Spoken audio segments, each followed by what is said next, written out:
Warahmatullahi wabarakatuh. Sebelumnya perkenalkan, nama saya Revani Juliani dari kelas 10 DPIB 1 dari Sekolah SMK Negeri 2 Ciamis. Mungkin Bapak bisa perkenalkan biodata Bapak. Nya, sami.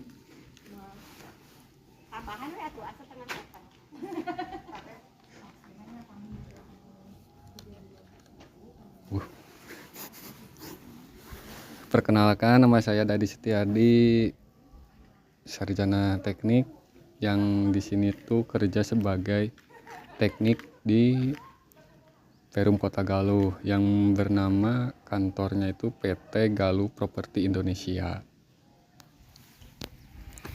Untuk proyeknya nih Pak, apakah sudah selesai, apakah belum?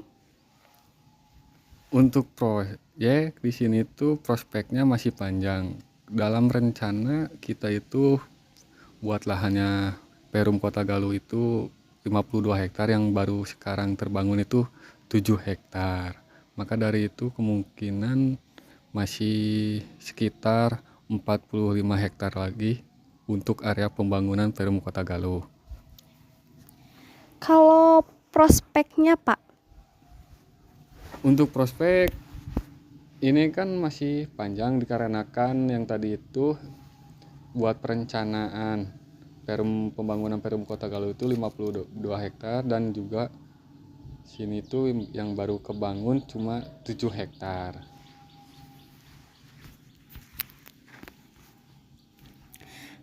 kalau peluang bisnis untuk kita yang lulusan SMK, kira-kira apa aja sih Pak? Untuk peluang bisnis yang pertama di sini tuh bisa dalam tahapan marketing dulu, karena dari kita itu penyediaan jasa pembuatan perum.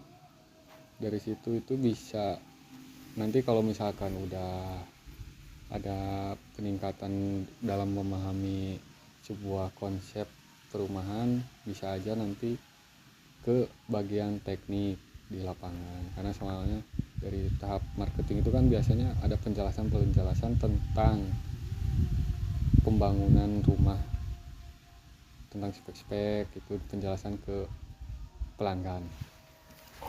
Pihak-pihak apa aja yang berkaitan dengan perumahan ini Pak? Untuk pihak-pihak dari kita itu mempunyai harian umum dan juga harian prasana, kemudian ada juga subkon. Dalam harian umum itu dalam penataan sebuah taman seperti itu. Untuk prasarana pembangunan jalan ataupun gorong-gorong. Untuk subkon itu bagian pembangunan perumahannya. Lalu saya ingin bertanya, apa aja pekerjaan dan tugas-tugas dari kontraktor? Untuk kontraktor tugasnya itu cuma membangun perumahan yang udah kita sediakan desainnya dan juga tipenya.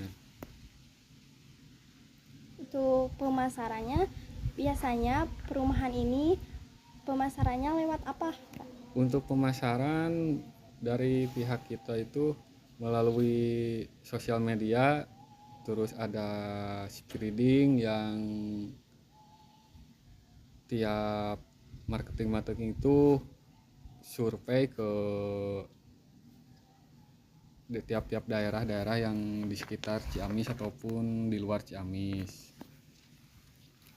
Untuk Bapak sendiri sebagai pengawas, dan saya izin bertanya, apa tugas dari pengawas, Pak?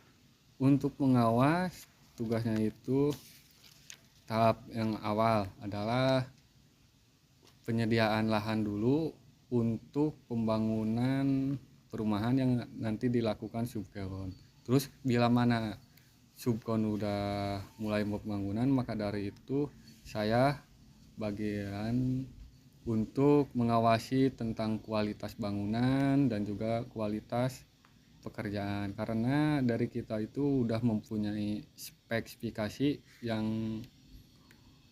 udah diizinkan dari pihak dinas, maka dari itu harus benar-benar terjaga spek itu di lapangan sesuai atau benar-benar harus dilaksanakan.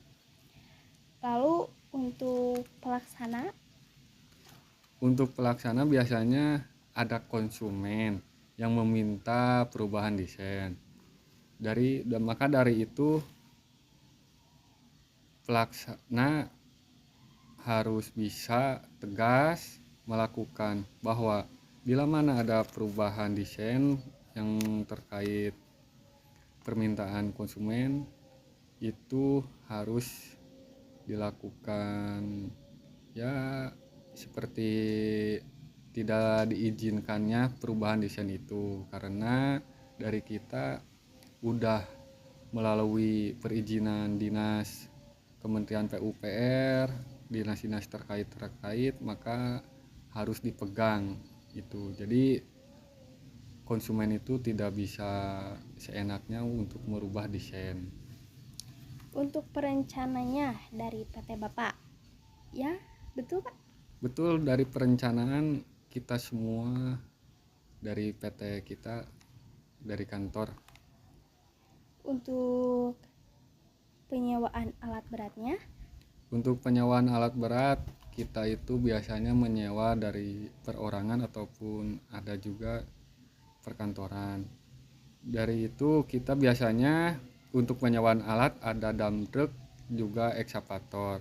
Kalau misalkan lahannya besar maka penyewaan ekskavatornya itu 2 unit dan juga dump trucknya 2 unit biar sirkulasi pekerjaan buat penataan lahan itu tercapai dan juga biar cepat, biar bisa terbangunnya rumah.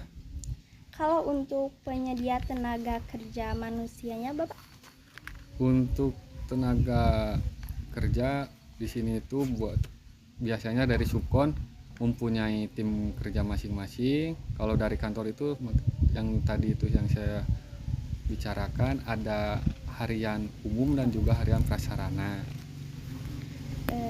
mungkin hanya seperti itu yang bisa saya tanyakan dan yang perlu saya wawancarai. Terima kasih Bapak sudah menyenggangkan waktu untuk tugas saya. Mungkin hanya sekian dari saya. Saya dan rekan-rekan saya izin untuk pamit. Mohon maaf sekali lagi mengganggu waktunya. Assalamualaikum warahmatullahi wabarakatuh. Waalaikumsalam.